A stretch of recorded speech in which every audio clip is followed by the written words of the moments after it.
Hey, what's up, everybody? Happy Thursday. It is chilly out there this morning, -6, but it's going to be a big swing in temperature. So it's currently -6. By the time 10 p.m. comes around, it's going to be 29 degrees. There is today, over the course of the day, 3 to 5 inches expected. And 7:01 is the sunrise, and 5:03 is the sunset. So gain another couple minutes there.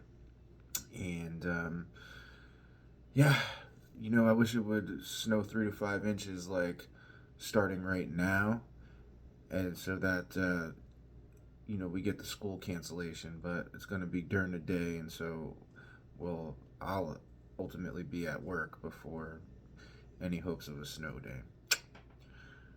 All right. Well, we are in a study of Ruth, and we're in Ruth chapter 4, and we're looking at how Boaz came culturally or civilly to be the redeemer of Ruth. And so he goes with the elders of the town, and he goes to the person who's not named, but who is ahead of him, closer to Naomi and Ruth, um, to be the redeemer. He has first option to purchase the land and the women. Okay, and so at first he does want to buy the land, but realizes once he has to buy the women that he cannot go. He does not want to go into Ruth because he does not want to mess up the inheritance that he's already created for his children. Okay, and that's verse 6, chapter 4, verse 6. I cannot redeem it for myself, lest I impair my own inheritance. And then the custom of the times, the custom of former times. So that right there says this was written.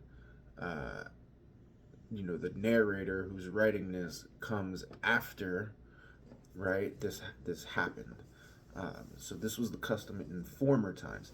Now, that gives us a clue onto the application and how we study the scriptures. Okay, we have to look at the culture of the times that it was written, to have an understanding of how this applies to us. Okay, and so this custom in former times in Israel, concerning redeeming and exchanging to confirm a transaction, the one of the people in the transaction would signify a deal by giving up their sandal. Okay, and so the first redeemer, who did not want to redeem them and gave it over to Boaz, took off his shoe and gave it to Boaz, took off his sandal and gave it to Boaz. Um, it was kind of like the signature. Okay, it's kind of like the signature, and that public display. And so he gives it to him, and that's the time. And so the this this symbolism, right? The symbolism that when you get married, or you, um, it's public, right? And everybody should be, um, you know, co-signing it, and it should be a happy day. And when I think when I got married, we didn't have a giant wedding. We eloped. We had the justice of the peace, and we both signed the marriage license, and we had a little ceremony on the pier, and we had a little bit of family there. Um, but everybody was there. Everybody was there, and there was that kind of signing of the marriage certificate. So here we have this shoe being exchanged, and sandal being exchanged, and that also, to confirm the transaction, it made it so that nobody could go back on it. Once we signed that contract, for lack of a better word, the marriage license, we were married, right? We were married. Um,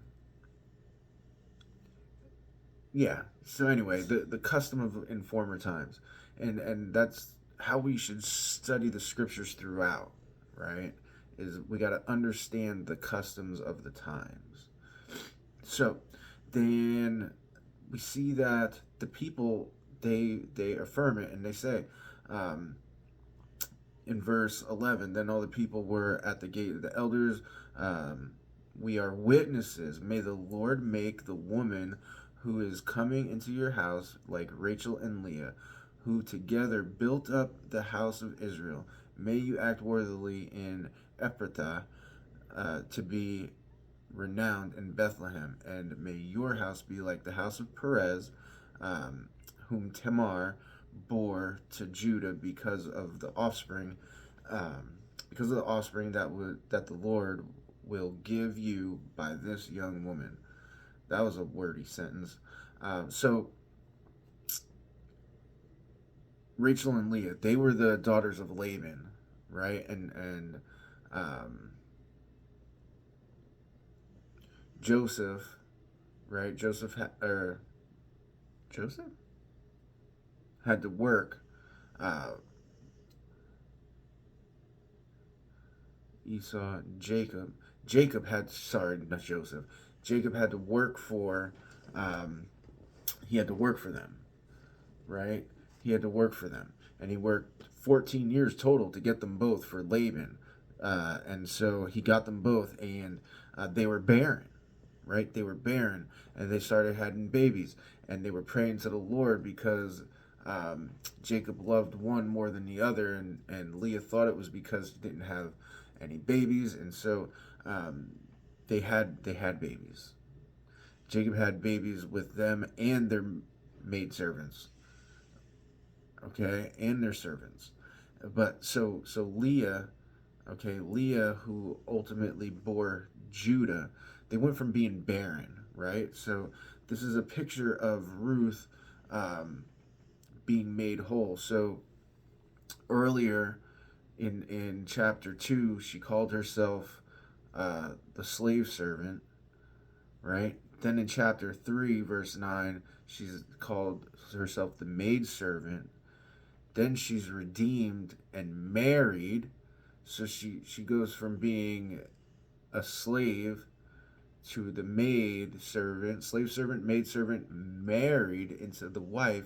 And then it says in verse 13, so Boaz took Ruth and she became his wife, and he went into her, and the Lord gave her conception, and she bore a son.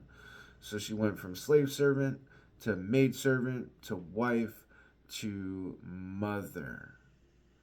A full redemption. Now, the house of Perez. Perez was a renowned uh, leader, family, clan, um, whom Tamar bore. And now Tamar, we talked about this um, in Genesis 38, this levirate marriage that she was married to one of Judah's sons. He was unworthy. God killed him. The next one, he was unworthy, right? So he didn't want to do it, so he spilled the seed on the ground. God killed him. Then the next one, then Judah told her to go home and wait for his next son to be of age. She finds out he's of age.